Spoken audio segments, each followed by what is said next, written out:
La primera persona que llamé un sábado de agosto fue a Rubén Amón, porque yo había seguido de él por la ópera sobre todo, porque él ha escrito, por ejemplo, la historia del Teatro Real, también hizo la biografía de Plácido Domingo, y su personalidad contrasta entre la ópera y los toros, o es ahí donde, por cierto, que tiene en ese sentido, en la parte operística, en la lírica, tiene bastante semejanza con Rosa Montero, que intervendrá después.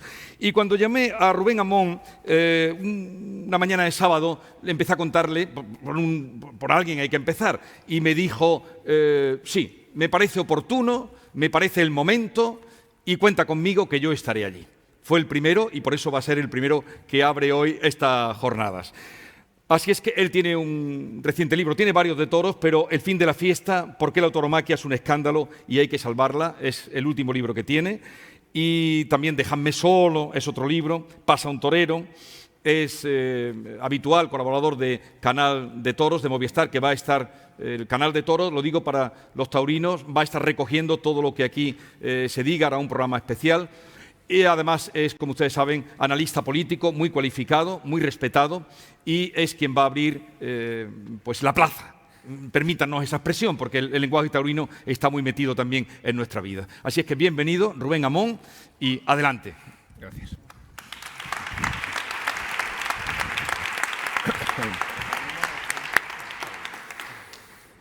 Buenos días. El contexto en que se encuadra este debate demuestra que los toros son cultura, porque si no estaríamos en un matadero. Y el espacio que nos rodea y la liturgia que nos acompaña confirman la percepción de los toros como cultura. Y si los toros no son cultura, peor para la cultura. De hecho, cada vez me gusta más que los toros no sean cultura. Me gusta desenfocarlos de la trivialidad con que la cultura ha dejado de ser cultura, en la medida en que todo es cultura. Es cultura la receta de unas empanadillas, es cultura un baile popular, es cultura un estribillo de reggaetón. Tanto aumentamos el foco de la cultura, tanto tiene interés alejarse de ese foco. Y me acordaba de Fernando Villalón y de aquel poema que termina con una alusión a El Gallo, a Rafael El Gallo. No les es extraño aquí, El Gallo. Que tiene que ver con el recelo del torero a cuánto pululaban los modernistas en ese ambiente de los años 20. Y decía El Gallo, modernistas, ya que no matáis toros, sed artistas. O sea que la tauromaquia, si hay que colocarla en algún sitio fuera de la cultura, ya puestos, vamos a colocarla en un sitio superior. Porque la tauromaquia, en realidad, es el arte al que aspiran todas las artes. Otra cuestión es que sea confesable esta percepción, como creo, Arturo, que todos los deportes aspiran al boxeo. La tauromaquia es un arte extremo. Y voy a utilizar el término que adoptó hace unos años la ex vicepresidenta Carmen Calvo, socialista, aficionada a los toros, y partícipe como un servidor de un ciclo de actividades organizado en el Ateneo de Sevilla en memoria de Ignacio Sánchez Mejías. Como saben, dramaturgo, como saben, matador de toros y, como saben, mecenas de la generación del 27. Hablaba Carmen Calvo de la tauromaquia como un arte de vanguardia, transgresor, radical, extremo. Y eso es la tauromaquia, un arte incómodo. Veremos por qué tan incómodo, pero indisociable de su aspecto cruento y de su aspecto creativo. Por eso no voy a pedir perdón por ser aficionado a los toros, ni voy a andar con excusas respecto a lo que representan. Voy a mencionar solo a Lorca y a Picasso una vez, que ha sido ahora. Y no voy a esconderme en excusas, pretextos ni argumentos finalistas. A mí, como aficionado a los toros y apasionado, como activista en que me he convertido, me da exactamente igual que de los toros dependa el porvenir del toro de Lidia y me da exactamente igual la dehesa. Le tendrían que importar a los detractores. A mí me interesa la tauromaquia como una expresión plástica, creativa, estética descomunal, cuya legitimidad y originalidad provienen precisamente del contacto con la muerte. precisamente del contacto con la sangre. La tauromaquia es Eucaristía, la tauromaquia es muerte y la tauromaquia es vida. De ese contraste emerge todo aquello que a los aficionados nos resulta fabuloso. Y transigiré con todos los reproches que se me hagan, pero no voy a admitir que se me vincule ni con la crueldad ni con el sadismo. Yo no voy a los toros a gozar con la muerte de un animal. Yo no voy a los toros a recrearme en la sangre ni en la agonía. La peculiaridad de los toros respecto a la ópera, ya que la has mencionado, consiste en que los toros, toda la verdad parece terminando siendo una mentira. Y en la ópera, que todo es mentira, resulta que al final, cuando agoniza la Traviata, como hacía Georges Bernard Shaw, dan ganas de lanzarle una muleta, no como esa, para que se levante y pueda seguir viviendo. Los toros son el viaje de la verdad a la mentira, entre comillas, hasta convertir la rotundidad de la muerte, la rotundidad de la sangre, en un fenómeno lúdico.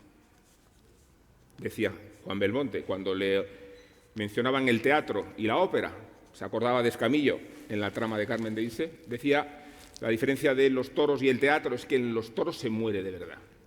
La peculiaridad es que nos conmueve la muerte de un actor y damos por segura la supervivencia del torero. Los toros son un acontecimiento extremo porque en su envoltura lúdica no hacen sino recordarnos todo aquello que la sociedad ha decidido esconder. ¿Cómo no van a ser un escándalo? ¿Cómo no nos va a escandalizar un acontecimiento que nos recuerda que nos morimos? Un acontecimiento que nos recuerda que existe ese tabú que la sociedad ha arrinconado. ¿Cómo no nos va a escandalizar un acontecimiento que plantea el concepto de la jerarquía, del mérito, que plantea al héroe verdadero respecto a los héroes impostores, que reivindica lo masculino, y lo masculino no es lo machista, y que encima se recrea en fórmulas de ritual y de liturgia en una sociedad completamente secularizada? ¿Cómo no van a escandalizar? Creo que además ese es su camino de supervivencia: la radicalidad, la originalidad y la verdad. Tanta verdad que cuando vamos a los toros, sin darnos cuenta, asistimos al triunfo de la noche sobre la luz, porque todo nos convoca a las 5 de la tarde y vemos reflejado sobre la arena de Sevilla, por ejemplo, como esta media luna, el equilibrio entre el sol y la sombra, con la forma de cornamenta que encima proporciona el reflejo del sol sobre el albero. Y vemos prosperar la muerte hasta que la noche se hace por completo evidente, porque van muriendo los toros y la oscuridad ocupa el espacio de la luz. Esta es la verdad y esta es la razón por la que los toros nos estremecen. Cultura. ¿Cómo no va a ser cultura en su acepción sublime, en su acepción principal? La coreografía de Eros y Tánatos. He mencionado antes a Ignacio Sánchez Mejías. He prometido no volver a mencionar a... Me podría acordar de esa escena en la que aparece Ortega y Gasset toreando la limón con Carlos Arruza en la finca de Domingo Ortega. Es una escena hermosísima, porque de una mano se sujeta un capote representando toda la reputación filosófica e intelectual de Ortega y Gasset, y por la otra un torero mexicano, porque esta tauromaquia va y viene, desde la otra punta, hermanándose a esta idea de la profundidad cultural al tiempo que el toro pasa. Pero no me voy a regodear con las escenas de blanco y negro. Voy a aludir, por ejemplo, al último espectáculo teatral de Angélica Lidl, por citar a la personalidad de mayor peso internacional y de mayor proyección vanguardista. Lo voy a hacer porque hemos hablado antes aquí de la importancia de Chávez Nogales y porque ella ha recurrido a la biografía que escribió Chávez Nogales de Juan Belmonte. ¿Cuánto tardaron en descubrir los intelectuales a Chávez Nogales cuando nosotros nos lo sabíamos de memoria? Digo que alude a Juan Belmonte, pero decidí llamar el espectáculo Liebestod, que los aficionados a la ópera, no digamos los wagnerianos, conocemos perfectamente por qué es el aria con que termina Tristán y Isolda y por qué refleja esa idea tan ambigua de la muerte en el amor, morir de amor. Así dicho, suena muy cursi. Escuchado, creo que es una de las cimas de la humanidad. ¿Y qué significa el contacto de lo mortal con lo amoroso? ¿Qué significa el punto de reunión de lo erótico y lo creativo? Significa una Verónica de Morante de la Puebla, que nos estremece. El contacto de lo creativo con lo mortal. A eso aspiran todas las artes. Y esa es la razón por la que, si los toros no son cultura, ya puede ir aprendiendo la cultura a parecerse a los toros. El escándalo está muy bien consolidado en nuestro tiempo, porque el torero ha pasado de convertirse en un héroe a un proscrito. Ha sucedido en muy poco tiempo, a gran velocidad y con mucha contundencia. Antiguamente los aficionados a los toros conocíamos al antitaurinismo, lo respetábamos en sus personalidades más ilustradas. Habíamos convertido en un clásico el artículo de Manuel Vicent, habíamos convertido en un clásico las viñetas del Roto, convivíamos con ellas. Había un antitaurinismo ilustrado. Lo que no teníamos delante era una transformación de la sociedad. ¿Cómo no van a ser un escándalo los toros si asistimos al sacrificio de un animal? En una sociedad que se ha vuelto dogmática e integristamente animalista y que ha subvertido los principios de jerarquía y de relación de hombres y de animales. Decir esto, por lo visto, significa que si veo un galgo pasar por aquí delante le doy una patada. Que tenemos los taurinos una especie de percepción agresiva en nuestra relación con los animales. Y es una forma inequívoca de desconocernos. Pero si la sociedad aspira a una transformación y los políticos de cierto ámbito hablan de los derechos de los animales, de esto hablará Joaquín Moekel mañana, no estamos asistiendo al problema de los toros o no. Estamos asistiendo a qué transigencia tenemos respecto a la transformación de una sociedad que aspira a revestir a los animales de derechos. Bueno, si tienen derechos, tendrán obligaciones, ¿verdad? Y si tienen obligaciones, habremos superado una especie de vínculo, no digo convencional, sino perfectamente justificado de lo que es un animal y de lo que es un hombre. En España se matan 52 millones de cerdos al año en los mataderos, 2,6 millones de bovinos. En las plazas de toros se lidian 2.000. ¿Cuál es el problema entonces? Que lo vemos. ¿Cuál es la relación hipócrita que tenemos hacia los animales? ¿Por qué nos escandaliza que el arte de la tauromaquia haya llevado a la sofisticación, a la civilización, la faena rutinaria de un matadero? Creo que una de mis ciudades favoritas es Olot, cuyo alcalde soberanista declaró su municipio amigo de los animales. Forma parte de una declaración institucional que arropa toda la estrategia política del ayuntamiento. En el matadero de Olot se matan 14.000 cerdos al día. La ciudad amiga de los animales esconde la rutina con que se ejecutan los animales que luego nos comemos. Lo importante es no verlo y renegar del acontecimiento que sublima el hecho artístico de la faena. Podríamos tener una relación más honesta entonces, ¿no?, con el debate y decir qué hacemos con los animales y no convertir la tauromaquia en el pretexto pintoresco para renegar de un hecho completamente civilizado y absolutamente civilizador.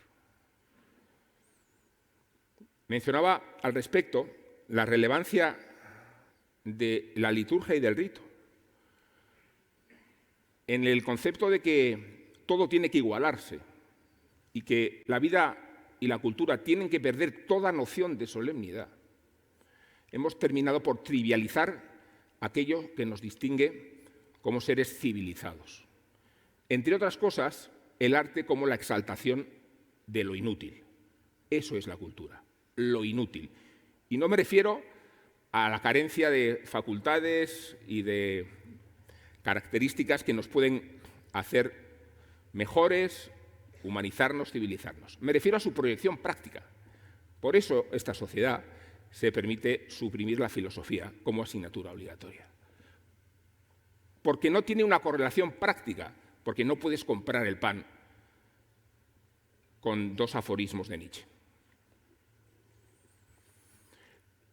Eso sitúa la percepción de la cultura en un ámbito transversal que tiende a confundir el dogma de la igualdad con el dogma de la mediocridad. Y los toros se exponen en un espesor litúrgico que desconcierta a la sociedad secularizada. La razón por la que el torneo de Wimbledon es el más famoso del mundo, el mejor y el único, es porque es el único donde se juega el tenis en hierba, el único donde es obligatorio vestirse de blanco, el único donde los recogepelotas siguen una tradición de comportamiento, como si fueran monoguillos delante de los obispos. Los jueces se ponen una toga y una peluca, no para disfrazarse, sino para identificarse con el concepto supremo de la ley. Y los diputados no son más humanos por entrar con pantalones vaqueros, sin chaqueta y sin corbata. La razón por la que nos vestimos de una forma, por la que obedecemos ciertos aspectos litúrgicos, es por identificarnos con la noción suprema de la legislación, elevarnos, sublimarnos. ¿Y los toros qué hacen? Los toros son un acontecimiento litúrgico de un peso y una hondura extraordinarios.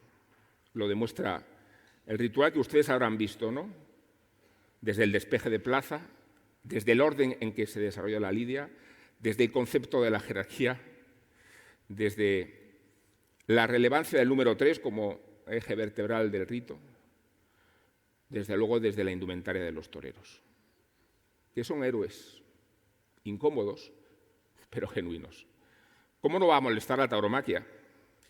Si el héroe de hoy, para ser un héroe, tiene que salvar la vida a un lagarto en una piscina. No estoy diciendo una butad, estoy aludiendo a una noticia que leí en ABC y que mencionaba la proeza de un bombero de Nueva Gales del Sur que fuera de horario de servicio, este matiz es muy interesante, redimió de la muerte a un lagarto que se ahogaba en una piscina. La noticia no tendría mayor relevancia si no fuera porque se convirtió en viral y porque conmovió al planeta. Eso es un héroe. El proceso de igualdad, de igualitarismo, de democratización, conlleva que todos podemos ser héroes. Yo me siento capacitado de salvar un lagarto. No sé si sabría hacerle el masaje coronario, que por lo visto fue la clave de la salvación del animalillo. Se ha puesto muy fácil ser héroe y se ha puesto muy difícil reconocer al que realmente se desempeña como tal. Y ese es el torero. Lo es porque en su camino de perfeccionamiento o de perfección cumple con los requisitos clásicos del héroe clásico, su camino de evolución, la conciencia de lo que está haciendo, la indumentaria que lo identifica. Diría Raúl del Pozo que los toreros son los últimos héroes de capa y espada. Desde luego, la solemnidad con que ofician su misterio, el momento en que se recogen a rezar en la habitación, la forma en que se visten, la idea que los expone a la percepción de que se puede morir, porque los toreros se pueden morir. Y lo hacen plenamente conscientes. Esto es un héroe en la acepción clásica y esto es una incomodidad en la percepción contemporánea que democratiza al héroe. Los toros tienen que molestar mucho porque nos hablan de la masculinidad. con la peculiaridad de que la mayor expresión masculina de la tauromaquia es el toro, con sus atributos inequívocos a la vista. No me refiero solo a la cornamenta. Pero es la expresión de lo masculino que no tiene que ver con lo machista. Soy consciente de que en el mundo de los toros hay una zona de oscuridad que tiene que ver con el machismo.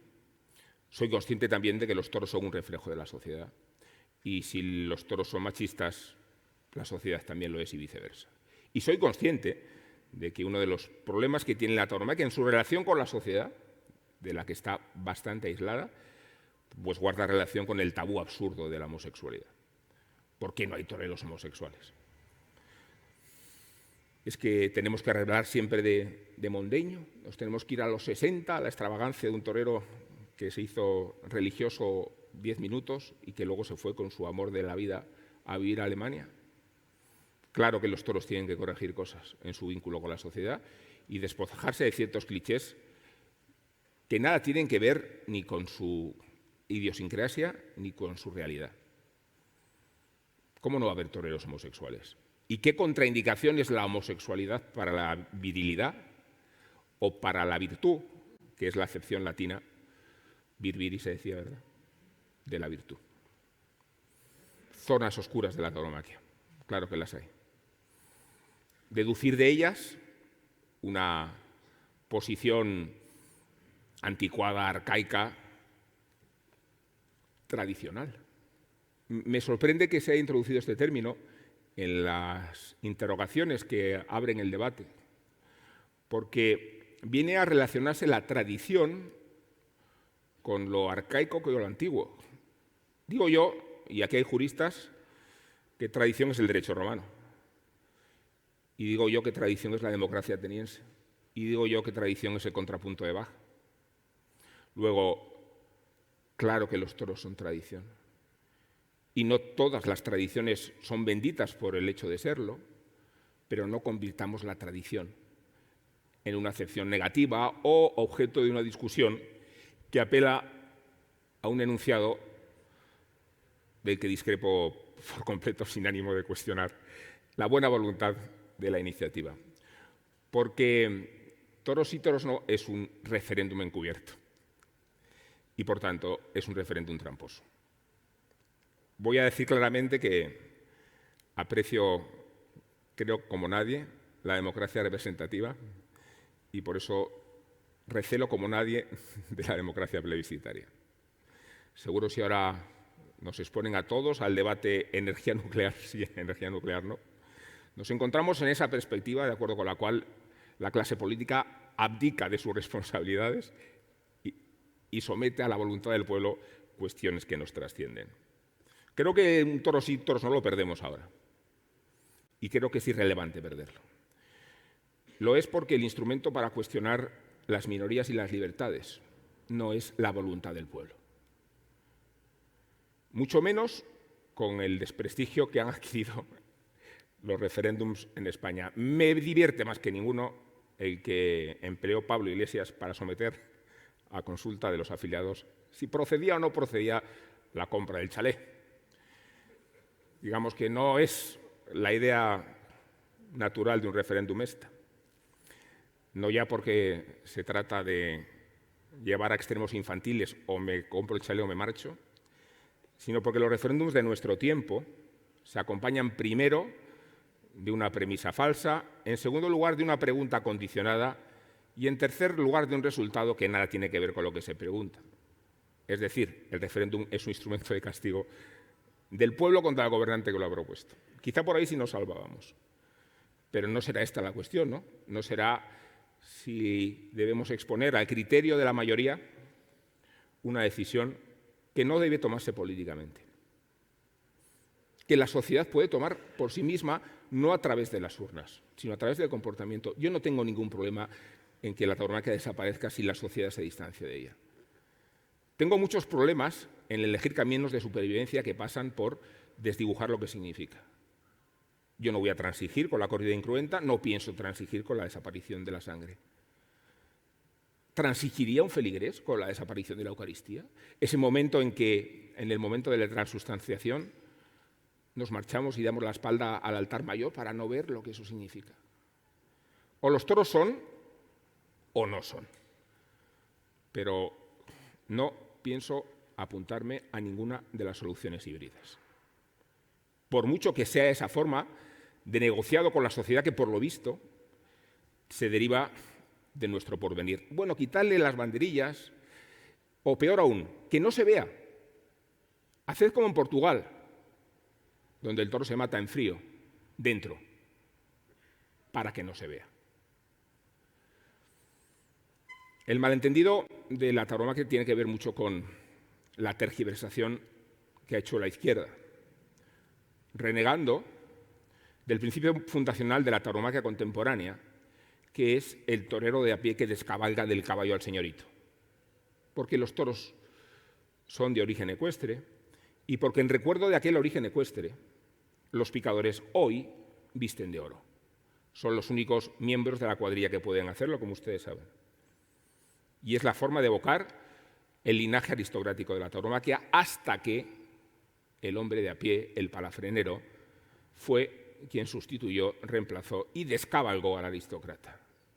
Quiero decir con esto que los toros no solo forman parte de una subversión del pueblo, si es que tenemos que darle un sesgo político, sino que además han formado parte siempre de la reivindicación de la izquierda durante mucho tiempo y hasta hace muy poco. Se me ha ocurrido mencionar el caso de Carmen Calvo para dejar claro que, por mucho que tengamos un presidente de gobierno antitaurino, en realidad en la sensibilidad de la izquierda siempre estuvo cerca la tauromaquia. Estamos recordando 10 años de la muerte de Antoñete, que simbolizó en la España de la movida el gran símbolo transgresor, la gran bandera de radicalidad estética. Hablaba al respecto con Jaime de Urrutia, el líder de Gabinete Caligari, decía él: mi vida transcurría entre Rocola y las ventas. Rocola era el templo subversivo de la música y las ventas era el templo subversivo del arte, y lo sigue siendo. Demostrando así esa desconexión que se ha producido entre la progresía y la tauromaquia. Probablemente por haberse confundido los toros como un enemigo del animalismo, bandera de la izquierda, y por haberse confundido los toros como un enemigo del ecologismo. Estos dos malentendidos son inequívocos de la confusión en el debate en que nos encontramos y me gustaría que a lo largo de estas jornadas sí pudieran aclararse. Decía yo antes que me da igual la supervivencia del toro de Lidia como criterio de atracción y decía que le tendrían que importar a los animalistas. ¿Cómo no? Claro que el toro de Lidia desaparece. Desaparece el toro de Lidia y desaparecen el porvenir de 500.000 hectáreas, que es toda la superficie de las Baleares. Por poner en el mapa cuántas de esas comprenden la finca del toro bravo, cuánto fijan la población rural ahora que hablamos de la España vaciada y qué riqueza al ecosistema aportan. O sea, que nos cargamos la tauromaquia, nos la cargamos porque nos molesta ver la muerte del toro en directo. No nos preocupa el hacinamiento de las reses que mencionaba en Olot, ni la concepción industrial con que se ejecutan, concepción industrial, hacinamiento, frente al modelo de conservación que es el toro bravo a sus anchas en la dehesa. Podríamos añadir que en la plaza se lidian solo algunos machos, si es que se trata de recoger aquí hasta donde llega la tergiversación de la especie. Así que desaparecería el toro, se dañaría, no se sabe en qué términos, la dehesa, y estos argumentos finalistas que a mí no me interesan sí tendrían que formar parte de la preocupación de los ecologistas. En Francia sucede. En Francia, el Noël Mamère, que es uno de los líderes ecologistas de mayor reputación, es taurino. Y las ciudades del sur, entre ellas Arles, presumen de su variedad ideológica. En Sevilla, hace 2 años o 3, si no me equivoco, José Enrique, se premió al alcalde de Arles por su compromiso con la tauromaquia, y vino a saberse que el alcalde de Arles vino a saberse que era del Partido Comunista. Quizá nos está marcando el camino de supervivencia Francia otra vez. Quizá vamos a tener que huir a Francia para encontrar un espacio donde no nos veamos amenazados. Quizá vamos a tener que seguir el camino de Viridiana. Ya conocen la película de Luis Buñuel, pero igual no saben que se estrenó en el Festival de Cannes. Se estrenó en el Festival de Cannes gracias a que los rollos de la película viajaron en las custodias de los castoreños, de los picadores, de la cuadrilla de Pedrés. Las autoridades franquistas, la policía, no revisaba el equipaje de los toreros. Era uno de sus privilegios. De forma que tampoco decidieron intervenir el coche de Pedrés cuando cruzó la frontera. Dentro, iban las bobinas de la película de Buñuel. Y así pudo ganar el Festival de Cannes y estrenarse en Francia. Y premiarse la iniciativa de un gran productor que había detrás, que era Domingo Dominguín, matador de toros, hermano de Luis Miguel y de Pepe. Fundador de una librería en Quito que se llama El Toro Rojo, porque Domingo Dominguín no solo era rojo, sino además custodió en su casa de Ferraz a los intelectuales de la resistencia al franquismo, Pradera y Semprún entre ellos. Esta es la izquierda. Y esta es la memoria de la izquierda que tendría que tenerse en cuenta. No voy a hablar de Teno Galmán ni de otras personalidades que han pululado después respecto al equívoco que existe con los toros y la política. Barbarie. Estamos celebrando 100 años del nacimiento de Pepe Luis Vázquez. Y Pepe Luis, creo que es el único Pepe Luis al que mencionarse, todos nos referimos a quien sabemos. Pepe Luis confirmó su alternativa en la Plaza de las Ventas en 1940. El cartel del acontecimiento, oficiado por Marcial Lalanda, por cierto, es muy impresionante porque sobre fondo rojo aparece la esvástica. El motivo por el que aparece la esvástica es que vino a presidir el acontecimiento Himmler. Llovió aquel día en las ventas y se suspendió la corrida al tercer toro. A Pepe Luis le regalaron una pitillera con la esvástica. Y contaba a Pepe Luis a sus allegados, el último depositario de ese testimonio es su nieto, que es periodista, que a Himmler le había desagradado profundamente la crueldad de la tauromaquia. A Himmler.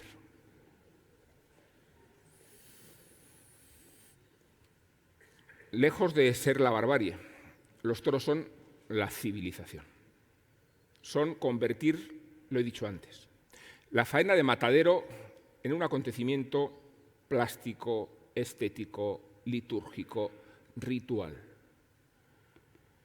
que garantiza la supervivencia de una especie, que garantiza la conservación de un territorio ingente y que, lejos de todos estos aspectos finalistas, nos ha proporcionado a muchos de los presentes los mejores y mayores acontecimientos de nuestra vida.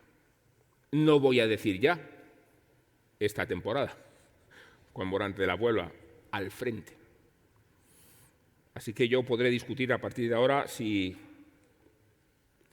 los toros están en peligro o no, si la sociedad mojicata en que nos encontramos los discrimina, si la tauromaquia tiene un problema de relación con la sociedad porque ni la publicidad, ni los sponsors, ni las administraciones nos ayudan, ni creen que convenga hacerlo. Podré entrar en esa discusión, pero nadie me va a discutir que si algo es cultura, es una Verónica de Morante de la Puebla. Civilización quiere decir que Caín mató a Abel porque no podía matar a un toro. Tenemos una percepción de la violencia represiva. Creemos que la forma de evitar ser violentos es despojarnos de todos los ritos, aspectos, situaciones que por lo visto convocan la violencia. Y es exactamente al revés. Quiero decir que la violencia sirve para huir de ella, que la violencia es una catarsis, que cuando vemos Kill Bill no salimos en busca de una katana para matar al primero que nos encontramos, que cuando vemos una película de Scorsese no aniquilamos a nuestro vecino y que cuando vemos a Otelo ahogar al Desdémona no vamos a repetir ese acto en casa. El teatro de Shakespeare, como el teatro griego, tiene exactamente la función contraria. La violencia como camino civilizador, la sangre como camino de catarsis. Y esta polémica absurda que ha precipitado el juego de calamar, donde ha caído mi ponencia, por cierto, ha venido otra vez a reproducir la idea de que la forma de relacionarnos con la violencia tiene que ser eludir su existencia. Es la forma con la que la sociedad acomete los debates que la rodean. Negarlos, ocultarse de ellos y plantear una sociedad aséptica, inodora, incolora, que reniega de la muerte y que, por tanto, reniega de la vida. Muchas gracias.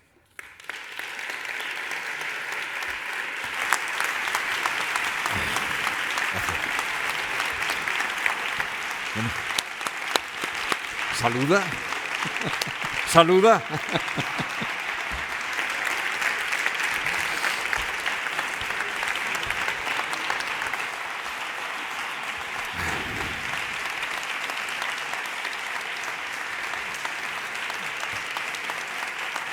Bueno, es para ti el aplauso, ponte en pie, no es para mí.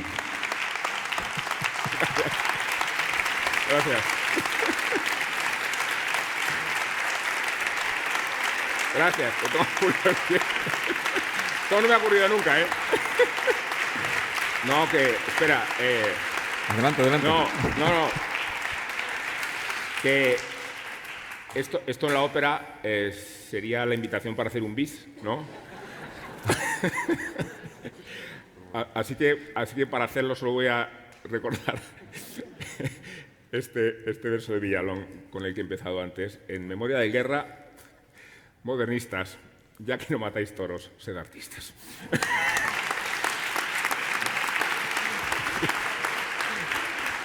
Bien.